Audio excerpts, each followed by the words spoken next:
chercher l'information là où la science n'ose pas aller la chercher ou ne veut pas aller la chercher, là se pose le problème. L'hypothèse d'une civilisation perdue dérange. Elle est la plupart du temps tournée en ridicule, et ceux qui la défendent, aussi sérieux soient-ils, sont ignorés, ce qui évite d'avoir à discuter de leurs arguments. Aussi cultivé qu'on puisse être, personne n'est à l'abri de ses préjugés et de ses émotions. Sinon, comment expliquer qu'une telle hypothèse dérange autant ? C'est pour cette raison que j'ai souhaité rendre hommage à tous ces chercheurs qui se battent en silence, loin du tumulte des médias et des moqueries de leurs collègues, car au final, seuls les faits comptent.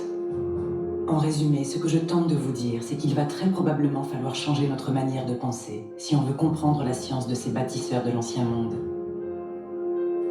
Il n'est pas facile de remettre en question les fondements de notre société, sur lesquels on a bâti notre présente vision du monde.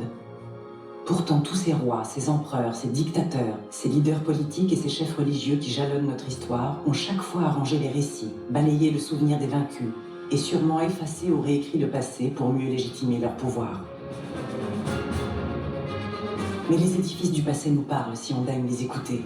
La cité de Caral montre qu'il est possible de vivre une longue période de temps sans conflit. L'Égypte ancienne également, elle qui n'a pas entrepris de guerre d'expansion. L'Empire Inca encore, qui nous montre que si tous les peuples ne sont pas intégrés dans le respect de leur identité et non par la force, alors tôt ou tard ça engendrera un conflit. Notre Terre aussi peut-être nous parle. Notre pôle magnétique a accéléré sa course depuis une trentaine d'années, et il faudrait être aveugle pour ne pas voir que nos climats se dérèglent, que les sols grondent, de plus en plus souvent et de plus en plus fort. Il nous reste encore tant à voir et à découvrir. À vous maintenant d'aller arpenter ces sites. Réveillez-vous.